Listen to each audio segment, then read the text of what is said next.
বেটেনে বাড়া হারায় বাড়া আগের দিনে মানুষে কইতো এই যে বাড়া হারায় আর কি।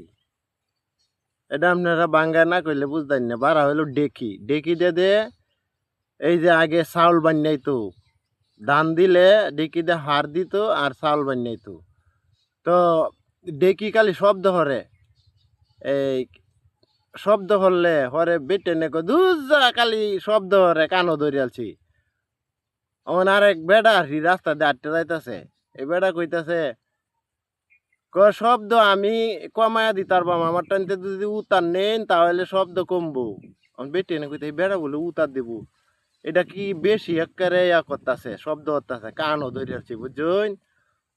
পরে কইতেছে ও বেড়া তে উতার দে হয় আমার দুই আমি উতার দিয়াম যদি আমার সসের চাউল দিন কয়তো সসের চাউল তো আর বিষয় না তে দুই শব্দ না হয় তাহলে উতারটা দে হয় না। আরে বেটা কি হচ্ছে কতে একটু হানি আন হয় কয় এক বদনা হানি আন হয় আর এক বদনা হানি আনিয়া দিছে বুঝুন না বাট পারি আর কি কিতাবেন কইছে কয়া এরা তিনটা হু দিছে দেহারে কইতাছে কইটা নেহারিয়া যে এনো শব্দ হয় এনো খালি দিবাইন যে বেলায় শব্দ এবেলায় দিবাইন হরে বেটে না আর শব্দ যে ওইছে ওরে এনো দিছে না হরে আর শব্দ নাই করি বেটা দু বিরাট কামিলা বেটা দিতেই শব্দ কমিয়াছে ওরে সে কিছুক্ষণ হরে আবার শব্দ শুরু হয়েছে ওরে আবার শব্দ যখন শুরু হয়েছে আবার দিছে আবার কমিয়াছে।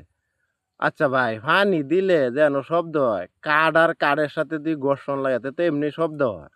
আগে যে গরুর গাড়ি যাইতো দেখতেন কি শব্দ যে হইতো পরে মোবিল দিত বেটা নে পরে আর শব্দ হইছে না। এটা তো আর বেটে না জানে না বুঝছেন এই বাট পারি বেটা শোয়া চাউল লয়ে গেছে গা বুঝছেন এইরকম আর কি। আগের বেটেন খুব সরল সোজা আছেন তো। ভিডিওটা ভালো লাগলে অবশ্যই দেখবেন।